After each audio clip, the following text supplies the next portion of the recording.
Boa tarde, estamos com mais um seminário de pesquisa do Centro de Pesquisa Clínica Epidemiológica da USP, todas as segundas-feiras, sempre com um tema diferente, mas de interesse geral. Nós temos hoje a honra de ter a professora do Departamento de Meteorologia da Universidade Federal do Rio de Janeiro, Renata Ribonatti, que tem feito várias publicações sobre as alterações climáticas, aumento de temperatura e desfechos em saúde. O meu convite a ela surgiu de um artigo muito importante, que eu não sei se todos já tiveram conhecimento, onde ela trabalha muito as alterações agudas da temperatura e os desfechos em saúde. Mas ela está lá livre aí para fazer a apresentação dentro dessa área de conhecimento. Renata, nós agradecemos muito você ter aceito o convite e você está com liberdade aí 40 a 45 minutos e depois, costumeiramente, muita gente faz perguntas, principalmente as pessoas que estão à distância aqui, que é em número muito maior de quem está presenciando aqui dentro do hospital. Renata, por favor. Boa tarde a todos. Professor Paulo, muito obrigada pelo convite. Fiquei muito contente de poder participar desse evento e trazer para vocês um pouco da pesquisa que nós estamos desenvolvendo aqui na UFRJ em relação aos impactos dos eventos extremos climáticos na saúde humana. Eu, particularmente, trabalho nessa linha, não só do impacto do calor, mas também de eventos extremos como secas e incêndios e queimadas na vegetação e seus impactos na saúde. E eu tomei a liberdade, depois do convite do professor, de expandir um pouco a minha apresentação, não apenas focando na parte dos impactos dos extremos de calor, mas também de outros eventos extremos e como isso está relacionado hoje em dia, não só no Brasil, mas no mundo. Eu sou, como o professor Paulo falou, professora aqui do Departamento de Meteorologia da UFRJ. Aqui o meu e-mail, caso vocês queiram entrar em contato.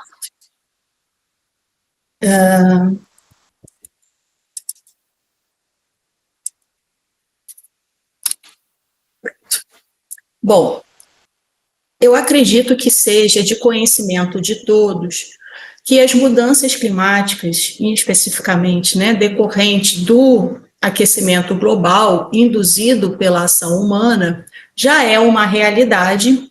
E isso teve início depois da Revolução Industrial, em que nós começamos a emitir muitos gases do efeito estufa, alterando a composição química da atmosfera e fazendo com que o sistema retesse cada vez mais o calor. E o que nós estamos observando atualmente é que, ano após ano, nós batemos novos recordes de temperatura. 2024, a seguir ao ano de 2023, que já tinha sido considerado o ano mais quente já registrado desde pelo menos 1860, 2024 bateu esse recorde e foi o ano mais quente já registrado, atingindo um aquecimento médio de 1,5 graus. Bom, muitas pessoas, principalmente aquelas que não estão muito familiarizadas com as ciências da meteorologia, climatologia, às vezes me perguntam, mas 1,5 graus parece tão pouco. Na verdade, dependendo do contexto, realmente 1,5 graus é pouco. Porém, no contexto do sistema climático, do planeta em que nós vivemos, esse 1,5 graus de aumento vai ter uma implicação muito grande na nossa vida cotidiana, que é a nossa percepção maior dos impactos relacionados à ocorrência de eventos extremos que são impulsionados por esse aquecimento global, de 1,5 graus, Então, esse aquecimento global, ele vai impactar numa maior ocorrência de eventos climáticos que antes extremos, né, mas que antes da Revolução Industrial, por exemplo, eles aconteciam, mas aconteciam de uma forma muito menos frequente, muito menos intensa. Agora, nesse contexto de aquecimento que nós vivenciamos, principalmente depois do ano 2000, em que nós vemos o maior exacerbamento dessas condições, nós observamos que esses eventos extremos, eles não só estão se tornando mais intensos, mas também mais frequentes, estão ocorrendo em novas localidades que antes eles não ocorriam, e também ocorrendo em diferentes épocas do ano. E um exemplo que nós estamos bastante, ou eu diria não bastante, mas recentemente mais a par, são as ondas de calor. O que são ondas de calor? Ondas de calor, no jargão meteorológico, climatológico, nada mais é do que um evento de temperatura que persiste por mais de 3 dias consecutivos, em que a temperatura ela ultrapassa um limiar histórico. O histórico a gente tem de mais de 30 anos, tá? Então, essa temperatura tem que estar por 3 dias consecutivos acima do que a gente chama do percentil 90, então são valores muito extremos de temperatura, consecutivas por mais de 3 dias naquela localidade e naquela época do ano, ok?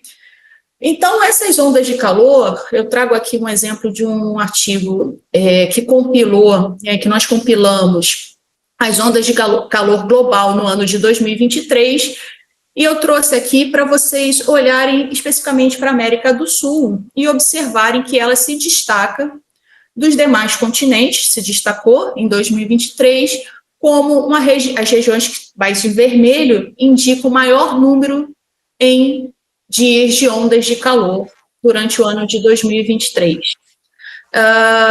Com certeza vocês devem se recordar daquela onda de calor em novembro de 2023, em que foi concomitante com o show de uma mega popstar aqui no Rio de Janeiro, e que culminou com o falecimento por calor de uma adolescente que foi ao show.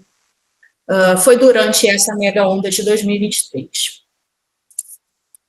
Bom, em 2024, nós voltamos a fazer a compilação, foi publicado semana passada, a compilação das ondas de calor em 2024, e, novamente, o continente sul-americano foi destaque perante os outros continentes, com o maior número de dias em ondas de calor, destacando boa parte do Sudeste, Centro-Oeste e parte da Amazônia, boa parte da Amazônia, sobre esse regime de ondas de calor.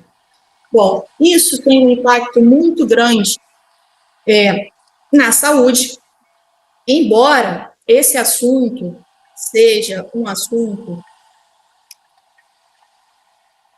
Peço desculpa, mas eu acho que eu fiquei sem internet aqui, não está passando mais minha apresentação.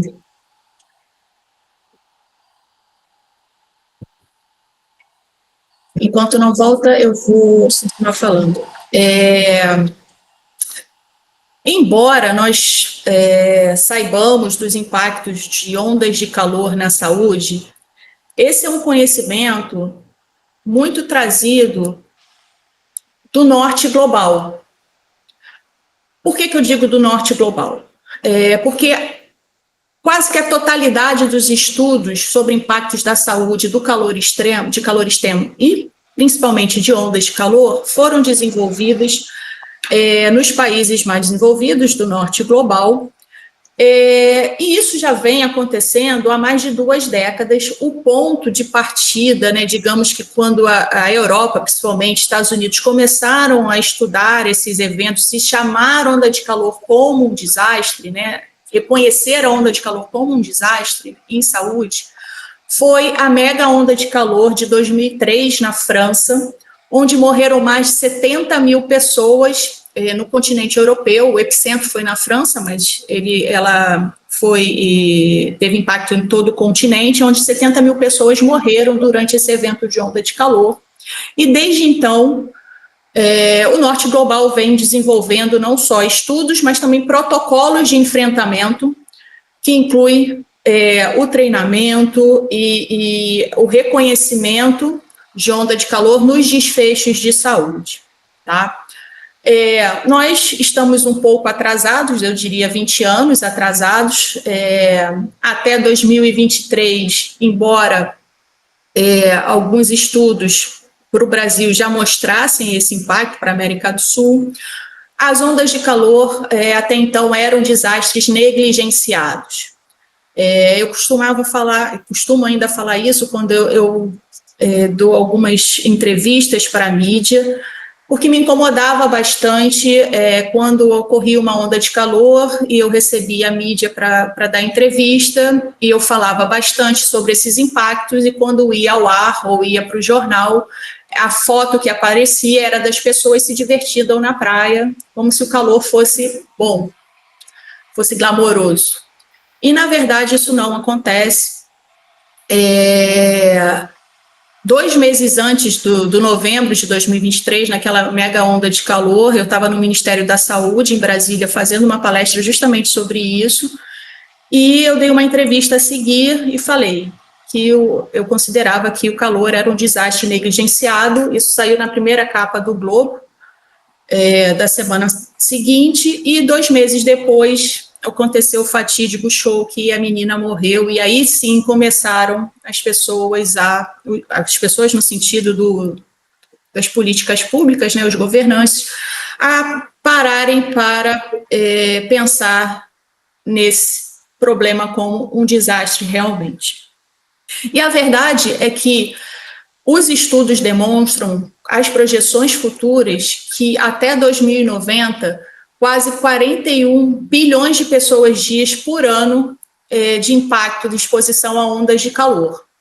E a maior parcela desses 41 bilhões está nas regiões em desenvolvimento, que inclui o continente sul-americano, obviamente, e o continente africano, o sul global de uma forma geral.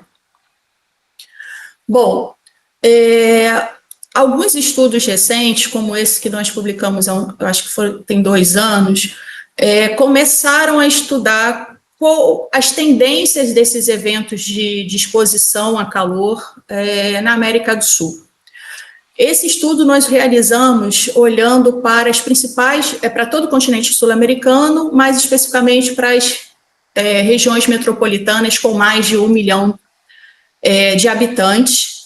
Foi feito um estudo de 1979 até 2020, onde nós contabilizamos o número de horas em estresse térmico. Aqui, estresse térmico é um indicador que reúne não só o impacto da temperatura, mas também da umidade e do vento também, da umidade relativa e do vento.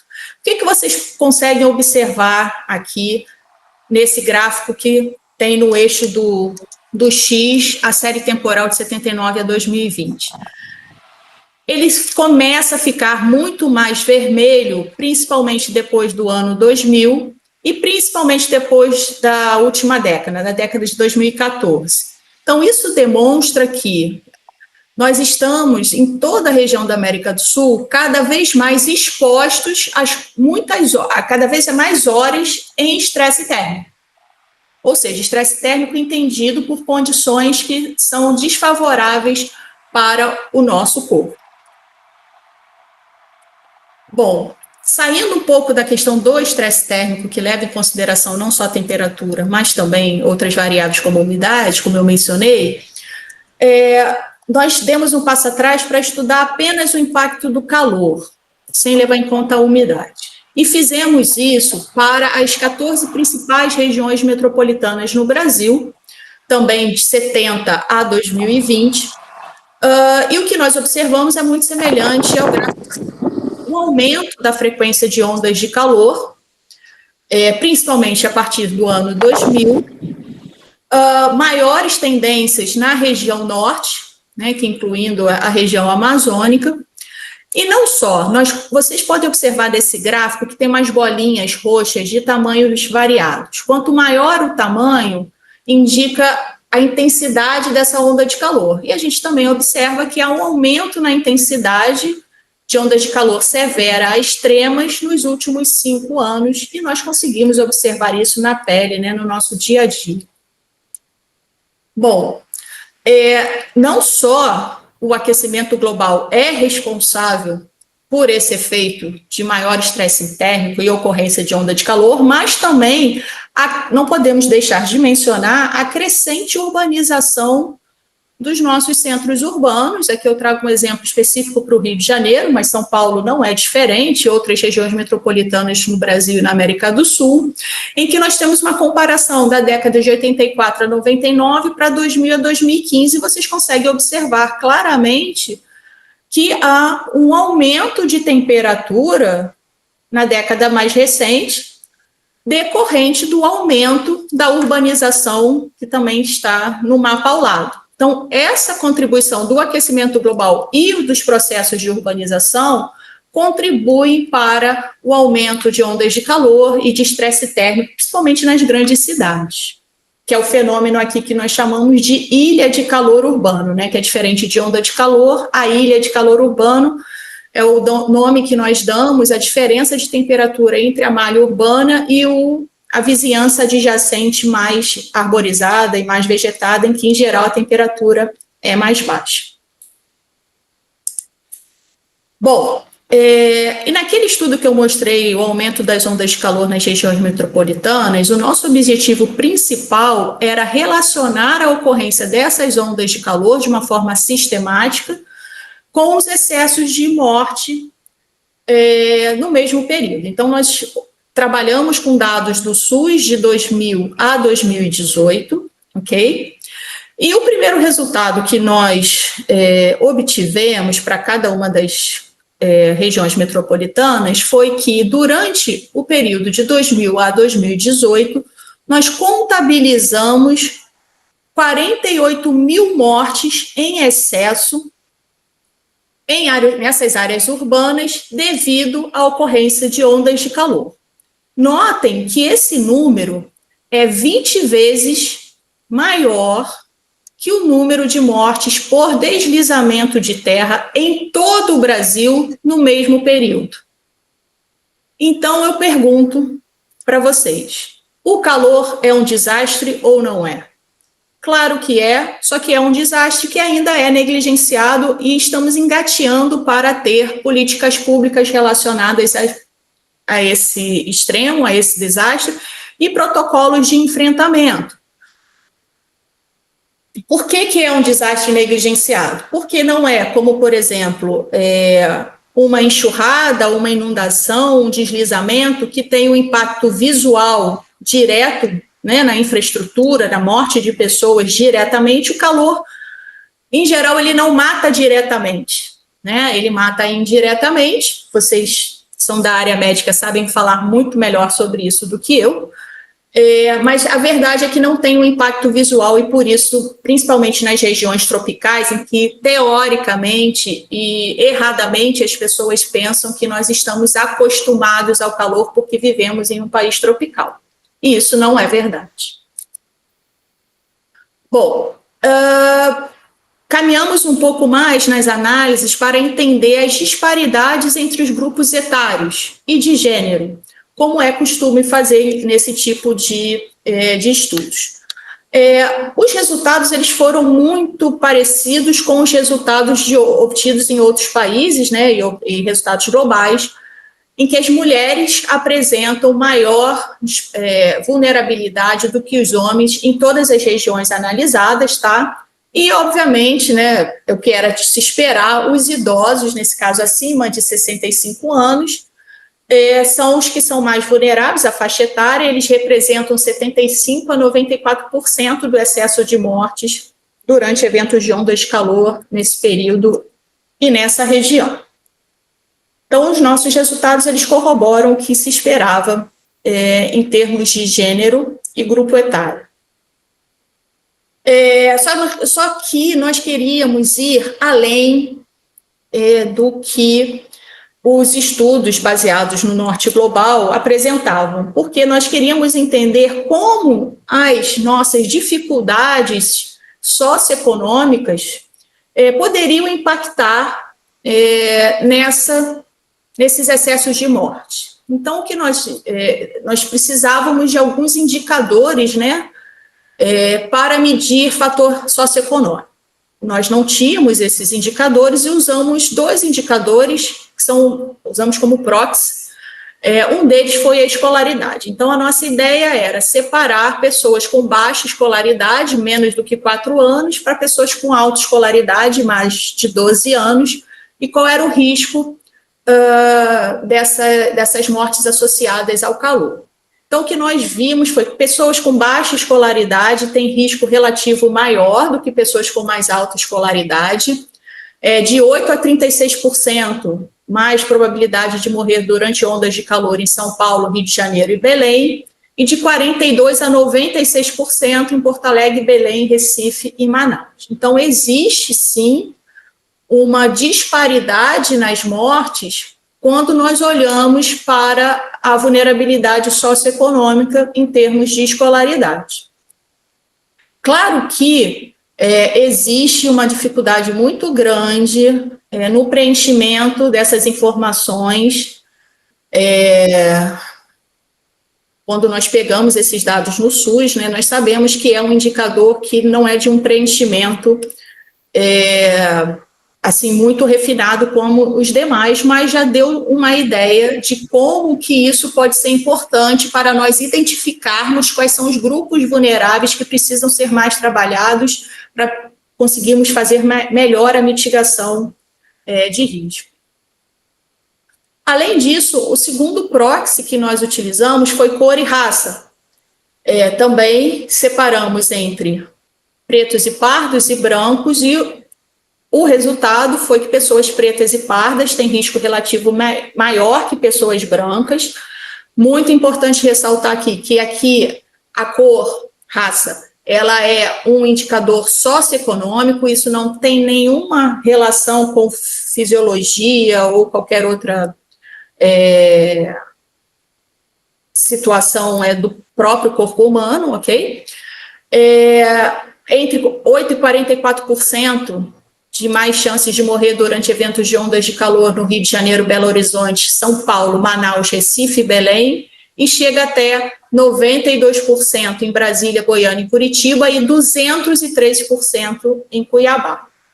Então, realmente, embora também seja outro indicador de muito difícil preenchimento, né, existem muitos problemas nesse preenchimento, mas também nos indica que precisamos não só melhorar o preenchimento dessas informações, mas também que existe um grupo vulnerável socioeconômico que precisa ser visto pelas políticas públicas. Bom, além do calor, nós também já analisamos o efeito das secas extremas. O que seriam secas extremas? Não são aquelas secas, por exemplo, que ocorrem no contexto, fica uma semana sem chover, não é isso. Seca extrema são períodos, nesse caso que nós analisamos, períodos prolongados, mais de 3 meses, ok? Em que os valores, né, a falta de chuva também está abaixo do percentil 10, né, também olhando para uma série de dados de 30 anos. Nós fizemos essa análise também para 13 regiões metropolitanas no Brasil, do ano de 2000 até 2019, e esses resultados mostram que mulheres, crianças e idosos, desculpa, está escrito errado, são os grupos mais vulneráveis e o maior impacto na região centro-oeste, sudeste e nordeste. Então, outro tipo de impacto de um evento extremo, nesse caso a seca, na mortalidade. E aí que eu queria chegar. Por que eu mostrei seca aqui no final? Porque eu costumo dizer que nada é tão ruim que não possa piorar. E, na verdade, é exatamente isso que está acontecendo. Esses eventos extremos, que antes, eu já mostrei esse slide antes, mas omiti o que está escrito ali embaixo no retângulo vermelho. Novas combinações. O que nós observamos hoje em dia é que, ao invés da onda de calor acontecer isoladamente e a seca acontecer isoladamente em outro período, em outro lugar, esses eventos extremos estão começando a ocorrer simultaneamente no tempo e no espaço.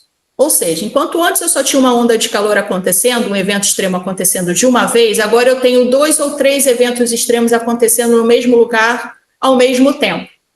E isso, com certeza, vocês podem imaginar que tem um impacto muito maior e que nós ainda não conhecemos esse impacto conjugado desses eventos extremos ocorrendo simultaneamente.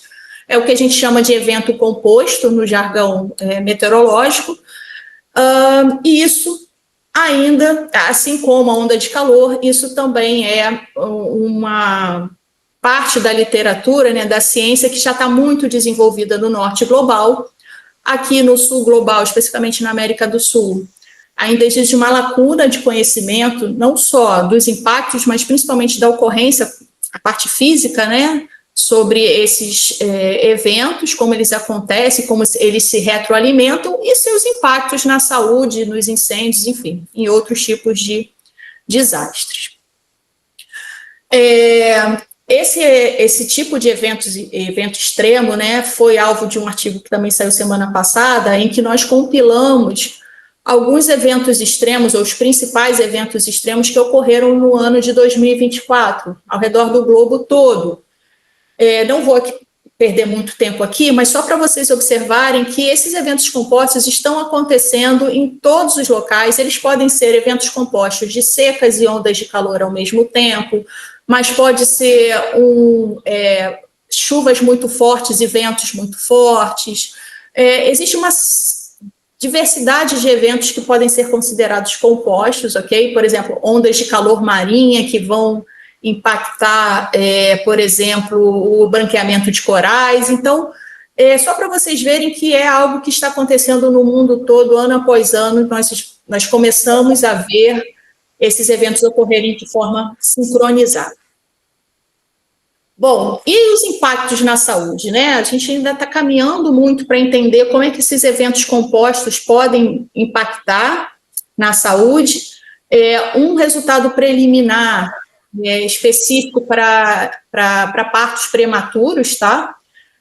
Nós contabilizamos três eventos compostos, o P1, P2 e P3, né, no verão de 2013 e 14, e 2 eventos compostos no verão de 14 e 15. E contabilizamos o aumento no número de mortes de partos prematuros, durante esses eventos na região metropolitana do Rio de Janeiro, tá? Olhamos não só para os partos prematuros, mas também para os partos totais, todos os partos. E o que nós observamos é que durante esses eventos compostos de secas e ondas de calor, há um aumento até de 23%, né? Houve um aumento até de 23% no número de partos prematuros. Esse é um assunto que existe uma lacuna muito grande ainda para a gente compreender. Nós temos um projeto em andamento para melhorar essa compreensão junto com o Ministério da Saúde, na saúde perinatal como um todo, não só olhando para parto prematuro, mas para justamente o calor começar a ser contabilizado como um indicador de saúde. Bom, vou lembrar para vocês também, ainda continuando nessa vertente de eventos compostos, nós temos claramente na nossa memória o evento de 2020 no Pantanal. Foi aquela catástrofe durante a pandemia de Covid-19. Nós tivemos quase 4 milhões de hectares queimados em um único ano no Pantanal, nesse ano de 2020. Isso corresponde a 30% do bioma queimado, okay? Foi a pior catástrofe já registrada nessa região. Com certeza vocês devem se recordar. 17 milhões de vertebrados foram diretamente mortos durante esses eventos de 2020 no Pantanal, ok? Mas, obviamente, esses impactos desses incêndios, eles não foram só nos animais e também não foi só na flora. nós tivemos impactos muito grandes na saúde humana.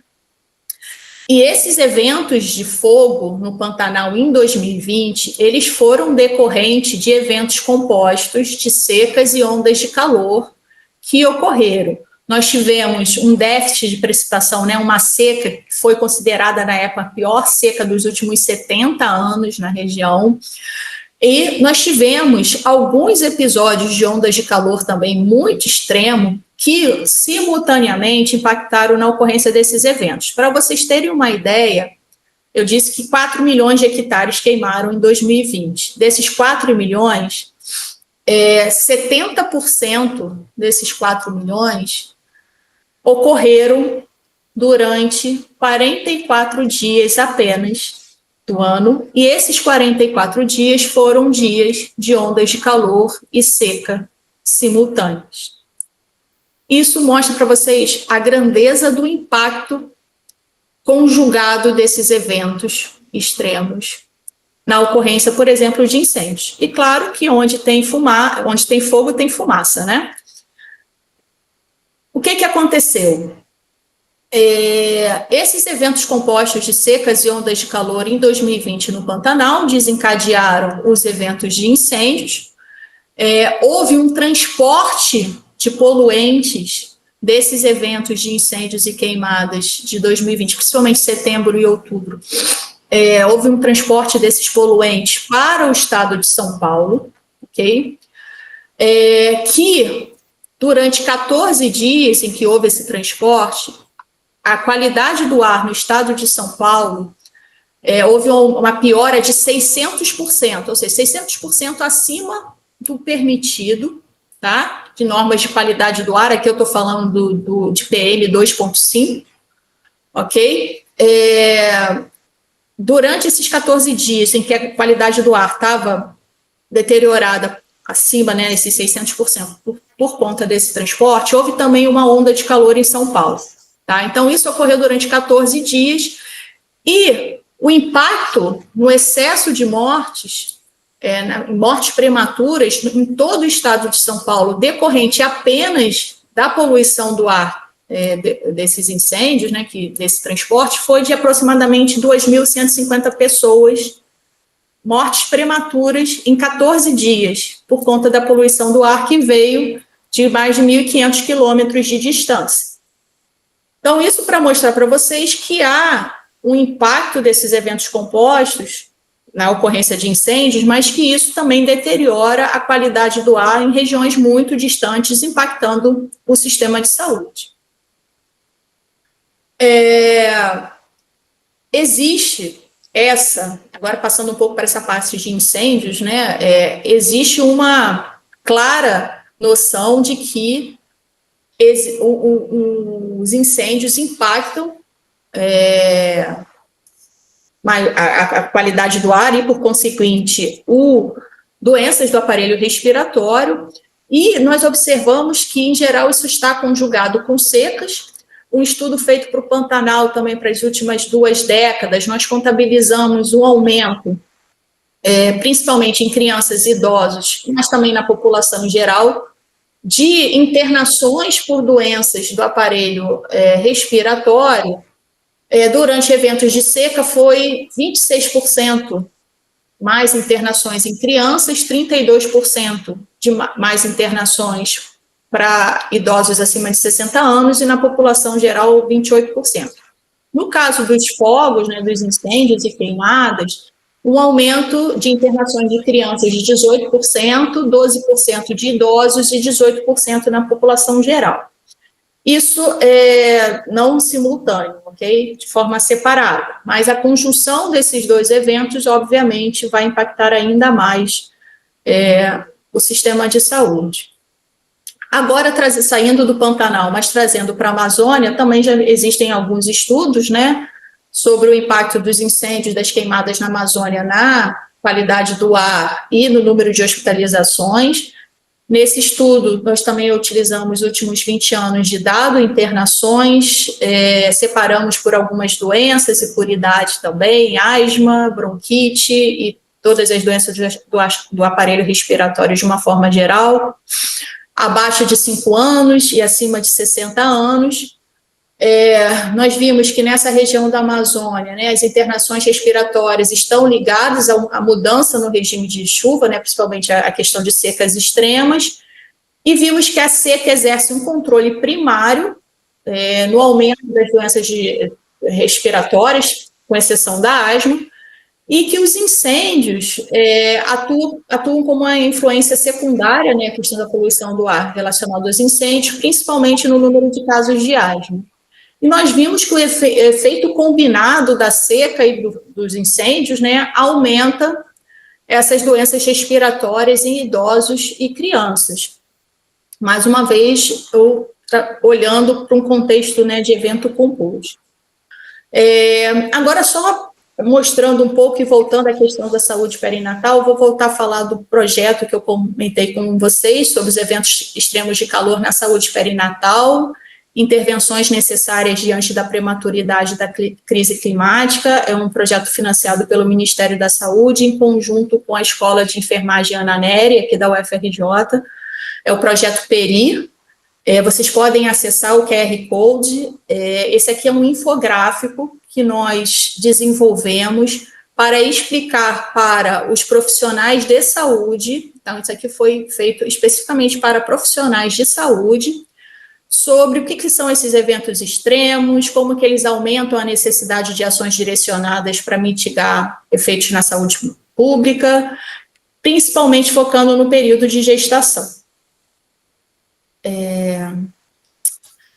Falar também sobre calor, né?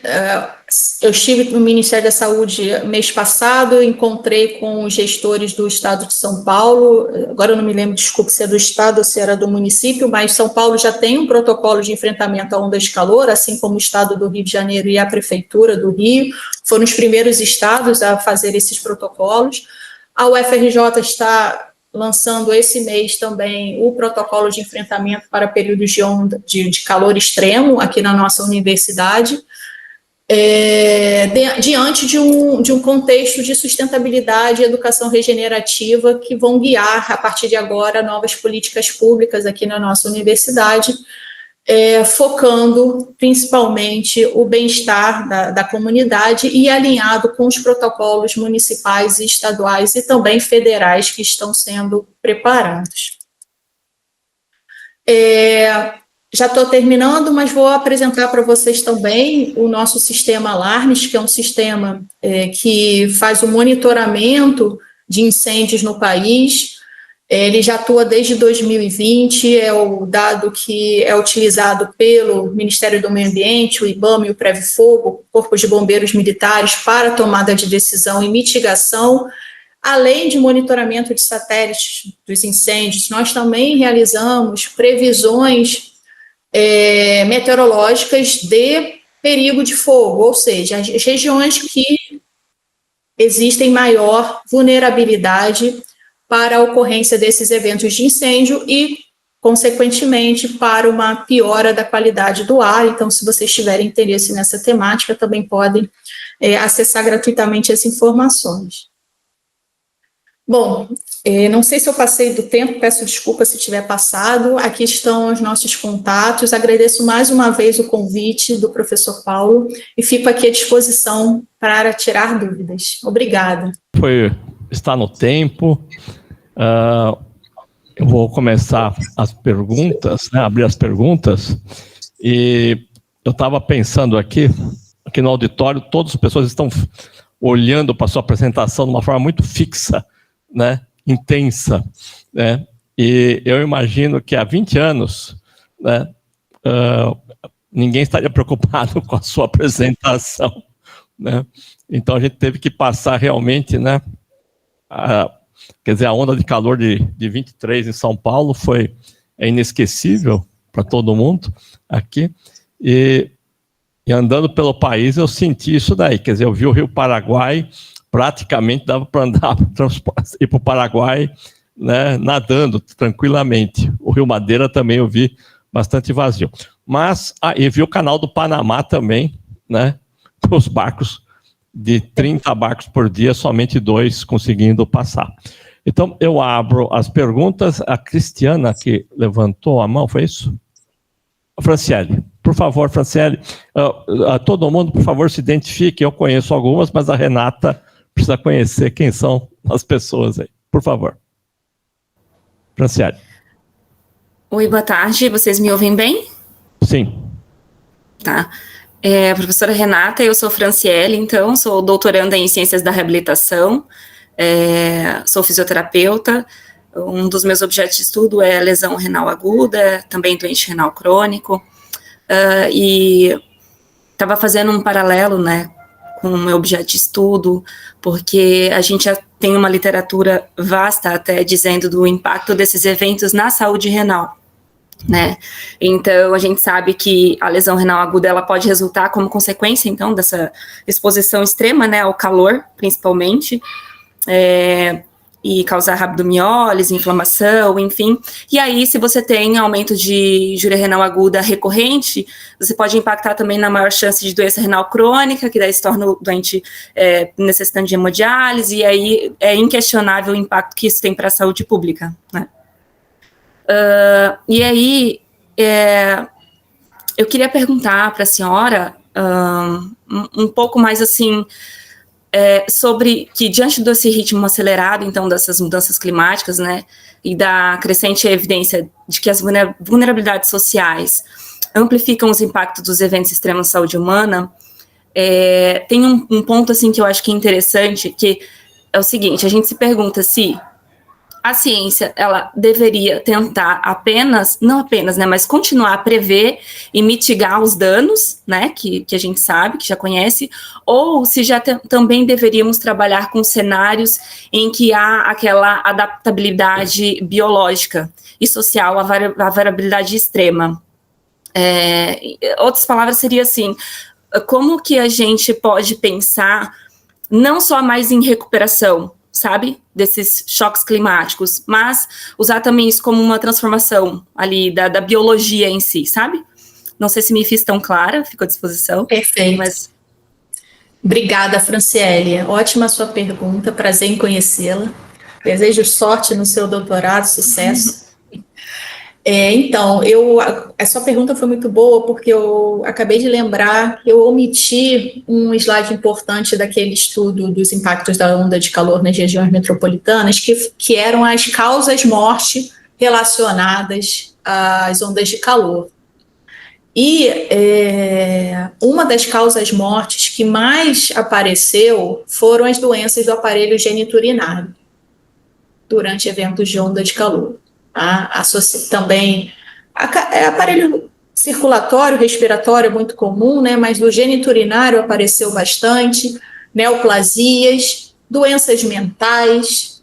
Então, existe uma série de doenças, comorbidades, como você falou muito bem, que vão aumentar a vulnerabilidade durante esses eventos, tá? E, inclusive, já tem estudos que evidenciam que o fator acumulativo da exposição a esses eventos extremos. Então, se eu estou exposta uma vez a esse evento extremo, se eu estou exposta várias vezes ao ano a esses eventos extremos, eu vou baixando a minha resiliência e isso vai ter um impacto muito grande. No caso de grávidas, né, esses estudos demonstram que quanto mais exposição à onda de calor durante a gravidez, maior impacto vai ter na criança, enfim. Então, essa continuidade desses eventos, né, acumular, também impacta cronicamente. Mas voltando aqui para a sua pergunta, que é muito importante, Franciele, porque assim como em outros tipos de desastres, é muito comum no Brasil nós termos uma atitude e políticas voltadas para ações meramente reativas. Houve um problema, eu vou tratar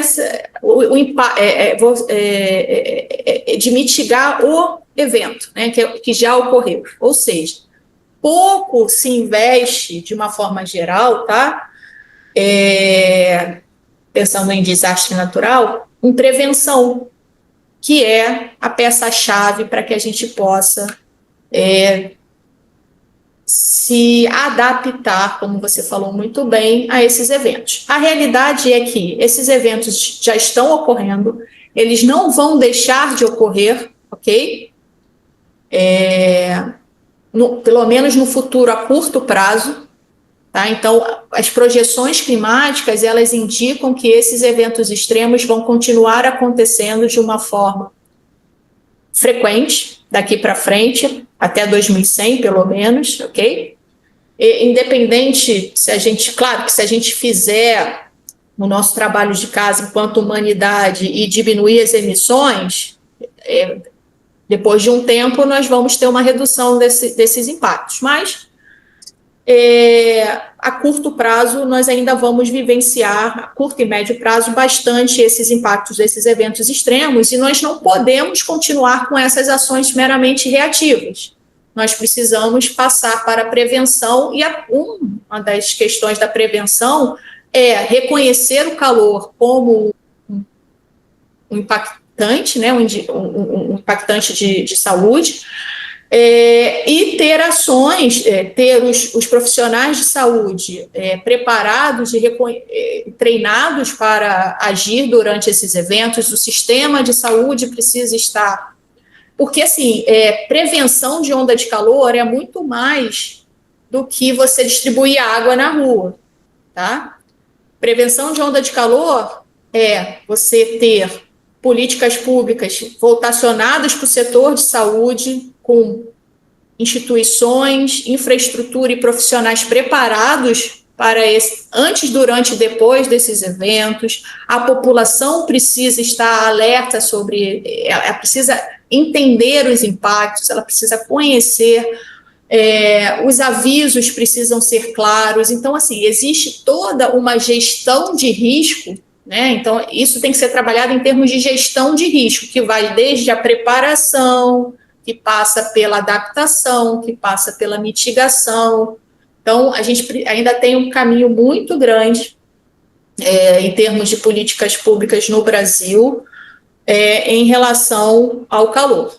E como eu falei para vocês, em relação à Europa, nós estamos atrasados em mais de 20 anos. Tá? Então, assim, a gente ainda precisa caminhar muito nesse sentido. Perfeito. Gerson? Boa tarde, professora Renata e todos os colegas. Gerson, sou infectologista, também sou assistente da divisão de clínica médica do HU, da USP. E atualmente estudo no doutorado o efeito de longo prazo da Covid-19.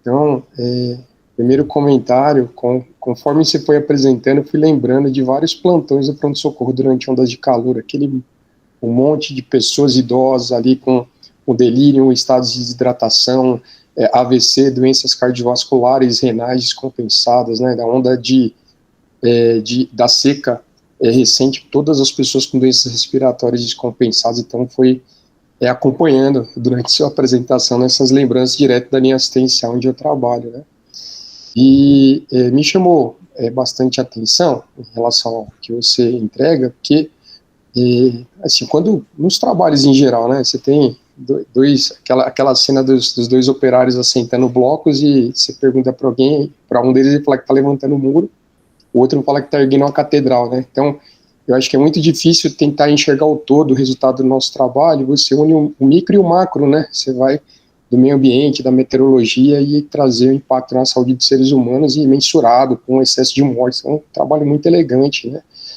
Eu gostaria que você comentasse, por favor, sobre a jornada, né, da Renata, pesquisadora. Como é que você faz esse trajeto, sendo uma pessoa da área de meteorologia, e como é que você chega a desenvolver essas ferramentas metodológicas para fazer um estudo, né, conseguir uma síntese de assuntos que são tão distintos, tão complexos, e você consegue fazer uma síntese que é muito acessível, né? Então, cumprimentando pelo seu trabalho, né, e a gente está aí no caminho de tentar buscar algumas respostas também agora no doutorado. Se você puder compartilhar um pouquinho que trajeto foi esse para você chegar nesse lugar e desenvolver essas ferramentas metodológicas para entregar o que você entregou aqui com tanta qualidade, tá bom? Com todos os meus cumprimentos, muito obrigado.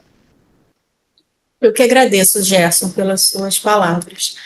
Vou resumir, assim, de forma muito sucinta, eu posso resumir em uma palavra, que é colaboração. Obviamente, esses tipos de estudo, que englobam a parte ambiental, climática e impactos de saúde, eles vão precisar de uma equipe interdisciplinar. E é assim que eu tenho trabalhado, né, ao longo da minha trajetória. A minha formação, né, é em ciências geofísicas, meteorologia, né, meu doutorado também. E eu venho trabalhando com alguns grupos de pesquisa lá da Europa, que foi onde eu me formei e doutorei também, que já tinham essa característica de trabalhos multidisciplinares nessa temática clima e saúde. E quando eu vim para o Brasil, né, aqui na UFRJ, a gente deu início a esses estudos aqui, trabalhando em conjunto com pessoas, instituições da área de saúde, para que fosse possível fazer com um detalhamento profundo, né, de ambas as partes, não só a parte climática, mas a parte do impacto. Então, nós trabalhamos com pesquisadores da Fiocruz, geógrafos, pesquisadores da área de epidêmio, parte da enfermagem aqui da Escola Ana Nery, a gente trabalha aqui com a Escola de Medicina da UFRJ. Então, além de, obviamente, estatísticos, né? Estatístico é bom em qualquer lugar. A gente tem uma equipe bastante interdisciplinar e multidisciplinar também, né? Porque o assunto requer isso, é um assunto transversal. Então, essa transversalidade de clima e saúde requer que a equipe realmente seja bastante diversa, e a gente vem tentando fazer dessa forma, conjugando, né, essas colaborações, esses conhecimentos em áreas distintas para compreender o fenômeno de uma forma mais ampla, digamos assim. Perfeito. Dri. Obrigada, Gerson. Boa tarde, pessoal. Estão me ouvindo? Então, eu sou Adriana Oliveira, eu sou médica radiologista. Vi essa aula maravilhosa a partir de Manaus. Moro aqui, sou colaboradora do grupo do professor Paulo. E meus colegas que me antecederam nas perguntas foram pertinentes e trouxeram dúvidas reais de uma moradora da Floresta Amazônica, que vive isso aí que você falou.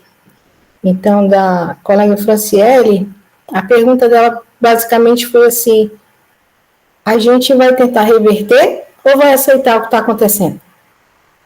Então, a sua resposta aqui é assim: a gente deve atuar em reverter, mas a gente precisa aceitar que até 2100 essa realidade se impõe. E o colega Gerson falou, me interessa muito como você atingiu a qualidade dos dados que você apresentou. E para nós aqui do Centro de Pesquisa Clínica, isso aí me interessa bastante, porque atualmente estamos numa colaboração com a Universidade de Birmingham, no Reino Unido, que é uma cidade que também foi berço da Revolução Industrial, e como você falou, eles acordaram lá primeiro. Então, eles já trouxeram para nós uma proposta de colaboração no estudo de doença pulmonar obstrutiva crônica, que é uma doença respiratória, e que nos dados que você mostrou de alterações de saúde, você colocou bronquite e asma, mas não vi ali DPOC. Então, eu até queria saber, e essa é a minha pergunta, da questão metodológica, você cruzou dados, e é um interesse genuíno meu aqui em Manaus, que enfrentamos secas, né, a partir de julho, os rios começam a secar. Há 3 anos estamos enfrentando fumaça aqui em Manaus e formação de partículas, e essas partículas suspensas fazem doença pulmonar de depósito. Então, estamos, assim, diante de uma próxima pneumoconiose, né, uma doença de depósito que até aposenta as pessoas. Então, o que será? Há 3 anos, durante 3 dias, nós temos a pior qualidade do ar do mundo. no meio de Manaus. Então, pior do que todas as regiões industriais da China, Singapura. Então, durante 3 dias, nós respiramos o pior ar do mundo, pela presença dos resíduos suspensos, que leva ao desenvolvimento de doenças pulmonares de depósito. Então, eu estou duplamente afetada pela apresentação, como moradora e como pesquisadora na área de doença pulmonar obstrutiva crônica. Então, eu queria saber da parte metodológica, o cruzamento dos dados em meio ambiente e das internações. Essas internações vocês tiraram DataSUS? De que forma vocês fizeram isso? Obrigada, Adriana, pela tua pergunta. É bom saber, tem gente de Manaus aqui, porque essa parte de poluição referente a queimadas é muito pertinente aí na região de vocês. Com certeza você deve ter conhecimento, se não tiver, acho que vale a pena dar uma olhada, um aplicativo que se chama Selva, de um colega da Universidade do Estado da Amazônia, o professor Rodrigo Souza. Ele faz um trabalho belíssimo aí com essas estações de baixo custo, de qualidade do ar, chamando a atenção para essa problemática. Fantástico o trabalho dele. Então, Adriana, todos os dados que nós utilizamos, seja da parte de clima ou seja da parte de saúde, eles são dados gratuitos, disponíveis gratuitamente, e são dados oficiais, né? Seja os de clima e os dados de saúde são sempre do DataSUS. Sim. No caso de mortalidade, vem do SIM, Sistema de Mortalidade, e o outro de internações. Okay? E o da prematuridade do SINASC. Tá bom, doutora, obrigada. Carol. Agradeço. Olá, Renata. Boa tarde, eu sou Carol, eu estou como assessoria do professor Lotufo na SAU, da Superintendência de Saúde da USP, e sou docente do curso de fisioterapia também da USP. Acho que 2 coisas. Uma, bom, primeiro, parabéns aí pelo estudo, muito legal e alarmante ver, né, tudo isso acontecendo por aí. Mas se você tem alguma informação a respeito de clima e problemas musculoesqueléticos, desculpa, sair daqui sem querer, clima e problemas musculoesqueléticos, porque a gente sabe, por exemplo, que dores é um galinho do tempo, né? Quem tem alguns problemas osteomusculares, quando altera o clima, sente muito mais amplificado, seja para o frio ou para o calor. E aí, consequentemente, em acesso à saúde é mais complexo, né? A sazonalidade aí das dores. E outro exemplo também são os traumas raquimedulares, também é um galinho muito mais amplificado de tempo ainda. Você imagina se a gente sente esses calores, imagina quem ainda está com essas condições que são bem amplificados, né? Se tem alguma relação, porque imagino que dos dados do DataSUS não deva ter alguma informação em relação a isso, para fazer algum tipo de relação. E outra coisa também, o que tem hoje das catástrofes que acontecem em relação à acessibilidade dos socorros, né? Por exemplo, a tragédia que teve lá no Rio Grande do Sul, quando você olha para as pessoas com deficiência, como é que uma pessoa com deficiência física, por exemplo, sai de um lugar em que está pegando fogo? Né? E outras coisas a mais, né? Não sei se você sabe alguma coisa, eu estou falando das pessoas com deficiência porque hoje no Conselho Nacional de Saúde, hoje não, né? Atualmente no Conselho Nacional de Saúde, tem esse tipo de discussão sobre o clima, catástrofes naturais e pessoas com deficiência e os socorros, principalmente nas emergências, né? Porque a gente está falando de mortalidade, não basta só não morrer, tem que viver melhor, né? Então é isso, obrigada. Eu agradeço, Carol, pelo teu comentário. Achei até bastante interessante, porque é uma outra vertente, né? Que Eu estava tentando pensar aqui, realmente, até na literatura internacional, não me recordo de nada específico, tá? Embora não seja pertinente, obviamente. Dos dados que nós analisamos, do SIM, a gente analisa a causa-morte, né? Mas especificamente parte muscular e tal, eu não me recordo disso ter se manifestado de uma forma clara ali naqueles resultados, mas certamente vários outros grupos vulneráveis, como principalmente pessoas, né, com deficiência, vão aparecer se a gente começar a ter informações, né, ter dados a respeito nas bases de dados.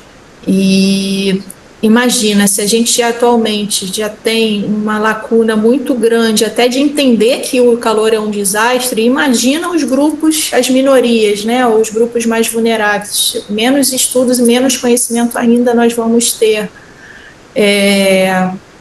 Então, assim, eu não me recordo de fato se há algum estudo até internacional a respeito. Eu posso até procurar depois e compartilhar, mas assim, a primeira vez assim não me lembro. E a sua segunda pergunta em relação aos protocolos, né? Então, os protocolos para essa parte de calor, de desastres, né? Eles diferem muito de desastre para desastre, né? De forma geral. Para calor, ainda está muito no início, e eu diria, Carol, que a gente vai precisar de mudança até de legislação, tá? Por exemplo, legislação trabalhista, né? Como é que a gente vai lidar com isso, o impacto dessas ondas de calor, por exemplo, os profissionais que trabalham a céu aberto durante muito tempo expostos, a questão do trabalho remoto, se isso pode ser... E isso tudo vai depender também da região que você está falando. Por exemplo, protocolo de calor na Europa. Tá? Já passei algumas ondas de calor na Europa, infelizmente. Esse protocolo é escola fechada. As crianças não vão para a escola.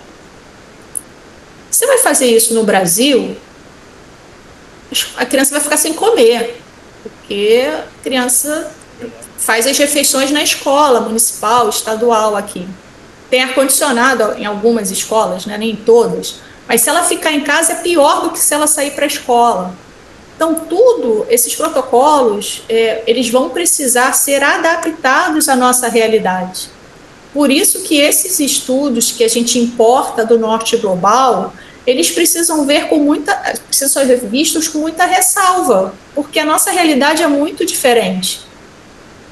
Né? Eles, por exemplo, talvez lá não tenham essa disparidade socioeconômica, e aí não vão ter grupos vulneráveis como nós temos aqui. Enfim, então tudo vai partir, eu acredito, né, de adequações de protocolos já existentes para as nossas realidades. O Ministério da Saúde está olhando nesse sentido, tá? Ele está vendo o problema nesse sentido, assim, de adaptar o que já existe para as nossas realidades. Bom, perfeito. Thaís? Boa tarde. Boa tarde, Renata, muito agradecida pela sua aula maravilhosa. Eu tenho duas perguntinhas para você. A primeira, se você acha que a gente vai conseguir não bater os dois graus em 2100. Se está ruim, pode ficar pior, né? E a segunda, eu sou professora aqui da medicina, e estou tentando, junto com o comitê de graduação, colocar esses temas no currículo médico. Eu queria saber se vocês conhecem se aí no Rio isso já está acontecendo, se já tem uma coisa sistematizada que a gente possa aprender com vocês. Obrigada. Eu que agradeço, Thaís. A sua primeira pergunta, ela Acho que não tem resposta, mas boa parte da resposta vai depender do que acontecer em novembro em Belém, né? Na COP30 vai ser um marco muito importante, que pode ou não mudar o que já está acontecendo. Então, diante do que a gente está vivenciando no mundo atualmente, em termos de alguns países, né, especificamente os Estados Unidos, né, uma política anti-mudança climática, enfim, negacionista, isso é bastante preocupante para as metas que nós temos de manter 1,5 graus, tá? Principalmente porque os Estados Unidos têm um impacto muito grande nessa parte de poluição, enfim. Então, eu diria que a gente vive numa incerteza muito grande. É difícil saber se a gente vai conseguir atingir alguma parte. Eu diria a meta de 1,5, acho que já não. Pelos que A meta de 1,5 já foi, né? Não, na verdade não foi. É que quando a gente bate 1,5 no ano, é diferente da meta a longo prazo, tá? Uma coisa é 1,5 graus em cada ano, outra coisa é a meta num período mais longo. E essa a gente ainda não bateu, mas a gente está muito próximo e a gente não vai conseguir fechar em 1,5, não. Pelo andar da carruagem, tá? Então, as perspectivas realmente não são boas, mas aquela coisa, a esperança é a última que morre, né? Eu acho que o Brasil vai ter um papel muito importante aí em novembro. Vamos ver se alguma coisa sai. Em relação à sua segunda pergunta do currículo, Thaís, isso é muito importante. Aqui na UFRJ, né, a gente criou esse grupo essas políticas públicas em sustentabilidade, que inclui o letramento climático, né, ainda não está implementado, tá, mas a ideia é que não só o curso de medicina, mas todos os cursos tenham disciplinas relacionadas a letramento climático na graduação, ok? Se eu não me engano, posso estar errada, não quero falar, mas tem alguma universidade no Sul, não sei se é do Rio Grande do Sul, mas que também está implementando isso. Okay? O Rio Grande do Sul já tem uma coisa para atenção primária, né? Tem um pessoal trabalhando com isso já. Eu acho que a UFGRS implementou também isso no currículo, o letramento climático.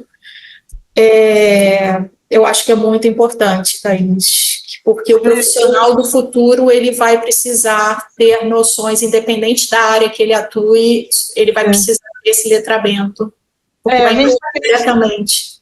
E além do letramento, né, está querendo que as disciplinas passem para os seus alunos as questões de saúde relacionadas, né? Não, os alunos precisam entender, né, se letrar, obviamente, mas eles precisam também saber quais doenças eles vão ter que lidar no futuro, que agora a gente ainda não sabe, né? Provavelmente essa moça que morreu no Rio de Janeiro não sabiam tratar heat stress, né, o heat shock, qualquer coisa. Pois exatamente. Então é isso. Obrigada, viu? Parabéns pelo seu trabalho. Obrigada. Em que ponto do Xingu você está, Érica? Olá, eu sou Érica, eu sou psiquiatra da UFPA de Altamira, na região do Médio Xingu. Eu estou na terra indígena Cachoeira Seca, aqui no Rio Iriri, me escondendo dos mosquitos, no mosquiteiro. E eu queria fazer uma pergunta e um comentário. Acho que a pergunta é se, nesse estudo, vocês chegaram a estratificar os dados de indígenas ou avaliar os dados da CESAI, por exemplo, em relação à remoção de emergência de pacientes provenientes das áreas indígenas, né? E acho que o comentário é um pouco no sentido de que as populações tradicionais que estão na Amazônia, eu acho que, às vezes, a gente pode ter essa ideia de que elas... tem pouco esse letramento climático, mas que, na verdade, as lideranças e os sábios da floresta estão falando disso há muitas décadas, né? De várias outras formas, e a gente que não sabe escutar, né, muitas vezes, e muita gente das comunidades fala disso, então acho que tem um desafio enorme aí nesses territórios também, de pensar em como que a gente isola na catedral, né, como o colega falou, todos os impactos, né? Então, por exemplo, essa terra indígena aqui, ela foi a mais desmatada do Brasil durante, acho que, 3 anos consecutivos. E aí a gente vai ter impactos locais aqui que vão ser difíceis de separar, né, do que está acontecendo globalmente, do ponto de vista climático, o impacto de Belo Monte, por exemplo, né, as hidrelétricas que geram um monte de gases de efeito estufa e geram ondas de calor piores nas cidades dessas regiões, né? Oi, Érica. Primeira, tua pergunta em relação à estratificação. Nesses estudos, nós focamos nas regiões metropolitanas. Então, não houve assim, as áreas mais isoladas, né, que estão fora dessa região metropolitana, não entraram, então nós não fizemos essa estratificação que você menciona, tá? Em termos do conhecimento tradicional, acho que você tocou num ponto muito importante. Eu trabalho, assim, a minha linha de pesquisa, né, é dividida em 2 bases principais, a parte do clima e saúde, eventos extremos de saúde, e a parte de incêndios, né, e queimadas. E você, com certeza, sabe da lei que foi assinada no passado, a 14944, a lei das Políticas Nacionais de Manejo Integrado do Fogo.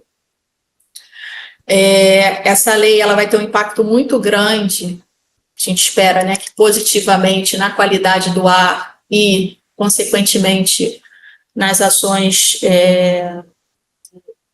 no sistema público de saúde e na saúde em geral da população.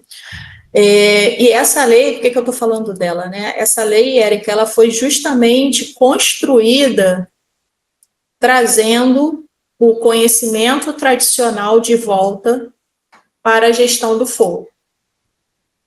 Então, nós vimos que isso é muito importante, né? Você aliar o conhecimento científico com o conhecimento tradicional para essas políticas públicas, principalmente relacionadas com fogo, que está diretamente relacionada com saúde, como nós vimos, né? Então, eu queria ressaltar essa parte do conhecimento tradicional que você trouxe, realmente é muito importante, e essas especificidades, né, dessas regiões precisam ser melhor estudadas também, porque tem características locais, e, enfim, que não refletem o que a gente vê nos grandes centros urbanos, obviamente, que vão precisar de políticas públicas adequadas e personalizadas, né, para isso.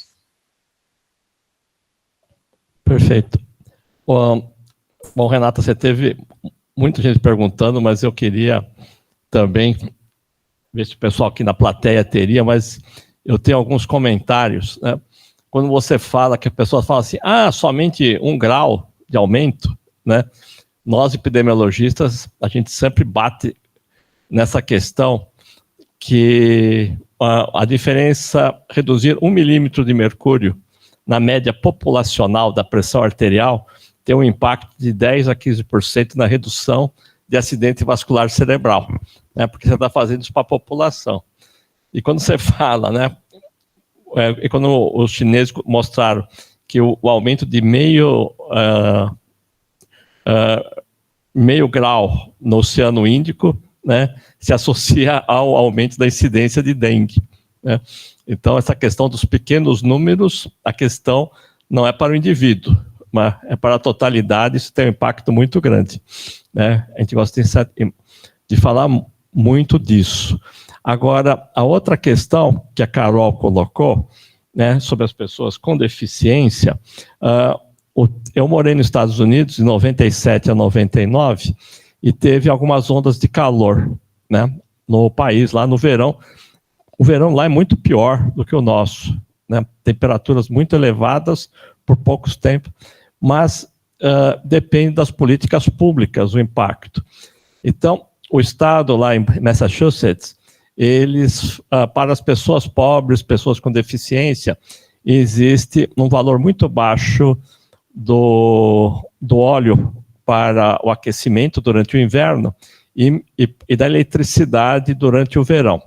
Consequentemente, essas pessoas, elas não chumbam a janela, né? Porque elas não precisam gastar tanto com óleo e também podem utilizar o ar-condicionado. Em outros estados, foi o que aconteceu no Missouri, em St. Louis, na época, que foi uma mortalidade imensa dos idosos, pessoas com deficiência, porque lá não tem essa política. Então, para sobreviver ao inverno, né, eles chumbam, né, parafusam a janela, né, e depois, no verão, eles não têm um valor mais baixo da energia elétrica, que é muito pesado com ar-condicionado. Essas pessoas, então a onda de calor atingiu muito essas pessoas, né? Então existe desigualdade social, né? Acho que em todos os lugares. E lá eu consegui observar isso daí. É verdade, toda a razão. Eu estava me lembrando da Europa, né, também nesses casos, nessa onda de calor de 2003, eu fui morar lá no ano 2000, né, assim, na verdade, fui morar em Lisboa, assim, lugar nenhum tinha ar-condicionado, a universidade não tinha ar-condicionado, as casas não tinham ar-condicionado, e todas as construções eram feitas para reter o calor, obviamente, né, um país frio, e nessa altura dessa onda de calor de 2003, eu estava lá também, muitas pessoas morreram, né, na França e em outros países por conta disso, assim, não tinham não tinha ar-condicionado, as casas estavam preparadas para reter calor, a construção, né, então piorava ainda a sensação térmica, idosos, né, muitos, foi o grupo que mais morreu durante esses eventos. Eu me lembro que as pessoas iam assim para chafariz se refrescar, né, porque não tinha onde se refrescar. E hoje em dia, né, 20 anos depois, já há assim, locais refrigerados, né, as escolas, as universidades, os hospitais, enfim. Mas sabe o que é o curioso? Recentemente foi publicado um artigo lá na Europa, em que eles acho que foram os mesmos autores que publicaram o artigo das 70 mil mortes dessa onda de calor em 2003. E aí, 20 anos depois, o que eles fizeram? Vamos analisar a evolução dos protocolos de enfrentamento e comparar. E houve uma onda de calor, uma mega onda de calor em 2022 ou 2023, também na Europa, que em termos climatológicos, né, ela foi muito mais intensa, muito pior do que a onda de 2003, em relação à extensão também, intensidade. E aí o que eles quiseram avaliar, esses protocolos fizeram efeito, e o que melhorou, o que piorou, enfim. Em termos de número de mortes, não mudou muito. Morreu muita gente também, equivalente ao que morreu em 2003. Tá? Porém, foi uma onda de calor muito mais intensa, ou seja, poderia morrer muito mais. Então, o que eles concluem, de uma forma geral, assim, é que, embora se evoluiu muito nesses últimos 20 anos, em termos de adequação, não só de protocolos de enfrentamento, né, do sistema de saúde, mas também em termos de construção, de disseminação de informação, de comunicação, ainda se precisa fazer muita coisa, porque esses eventos estão ficando mais intensos do que eles eram há décadas atrás, e mesmo assim, apesar de toda a evolução de adaptação, ainda não é suficiente para evitar muitas mortes. Então, existem ainda muitas lacunas no processo que não estão funcionando, e é um caminhar aí grande para o futuro que nos espera. Bom, você falou essa história dos chafarizes, eu tenho um outro exemplo eu estava no verão 2017 em Boston. E Boston tem aquela parte toda bonita lá, né? Onde tem a Harvard, o Boston Garden, tudo aquilo ali. Mas tem uns bairros, né, bastante pobres, né, basicamente por afro-americanos. E fazia parte lá do nosso projeto conhecer um centro de saúde num bairro chamado Dorchester. Né? E aí nós fomos para lá num ônibus, né? E eu fiquei com uma raiva imensa no ônibus, porque o ar-condicionado era péssimo e estava muito quente. E nós chegamos lá cedo, passamos o dia, eu não aguentava mais o calor, eu resolvi voltar antes, peguei um táxi lá e voltei. Né? E quando eu estou voltando, eu vejo a molecada, vamos falar assim, estourando os hidrantes. Né? Então, eles estouravam os hidrantes e todos ficavam, né, se refrescando lá. Quer dizer, uma balbúrdia, né, o trânsito ia parando por causa disso, mas era a saída que eles tinham lá. Né? Com certeza não tinha ar-condicionado, não tinha nada. Né? E eu que estava sofrendo com o calor, eu me solidarizei imediatamente com eles, né? Porque o carro que eu estava bem refrigerado. Né? Interessante para você ver como as diferenças sociais existem mesmo, né? Me lembrei dessa daí lá de Boston. Verdade. Bom, Renata, uma questão muito importante foi o seguinte, eu participei de uma reunião aí sobre mudanças climáticas e saúde, e era só o pessoal da saúde coletiva, e o pessoal fez algumas apresentações, e eu não vi nenhuma apresentação do Lhasa. Né? Aí eu peguei e falei assim, peraí. Né? Aí eu perguntei para o Paulo Artacho, né? Paulo Artacho, o pessoal não é ligado aí no Lhasa, na Renata? Ele falou, é preconceito, como ele é físico, né? Falei assim, deve ser preconceito do seu pessoal aí, médico, sabe? Não sei o que lá, né? Eu falei, pode ser, mas ela já está convidada para uma apresentação, porque eu acho que o trabalho que o Lhasa tem feito é a coisa mais substancial aí dos últimos tempos, pegando tudo, né? Então, nós estamos agora, né? A Érica está aí, é uma delas, né? A Adri também, participante de um projeto que foi vencedor no INCT, que é o Yara Saúde, com esse nome, é na Amazônia, né? E nós gostaríamos muito que o Lhasa e você participasse com a gente. Certo, Érica? Certo, Dri? Né? Será muito bem-vinda, porque vocês estão com um conhecimento incrível, né? Que a gente precisa discutir mais e, brevemente, numa das reuniões do Yara, você retorna para conversar com todo mundo aí. São pessoas dos 9 estados, né? Eu acho que o Antônio da Unemat também está aí, que eu vi, né? Então, nós vamos voltar a essa discussão. Está muito bom, o trabalho de vocês está simplesmente excelente. Né? Parabéns. Muito obrigada, professor. Fico muito lisonjeada com as suas palavras e com certeza estamos aqui para somar e contribuir no projeto. Vai ser uma honra trabalhar com vocês e no que a gente puder ajudar, colaborar, aprender juntos. Podem contar conosco. Muito obrigada. Tá bom. Então, até a próxima. Segunda-feira estaremos de volta aqui com uma apresentação muito interessante que será feita pelo professor José Roque, que é do Instituto de Física, mas é o diretor do Centro Nacional de Pesquisas em Materiais, que tem nada mais, nada menos do que o projeto Sirius, né? Nosso grande acelerador linear, e com ele terá a Maria Augusta, né, Aguta, que é a diretora do Laboratório Nacional de Biomedicina. Eles estarão aqui presentes, né, aqui no hospital, e eles farão uma apresentação simples e vão discutir muito, né, toda a excelência que eles têm lá em Campinas, com o projeto Sirius e com o futuro Orion.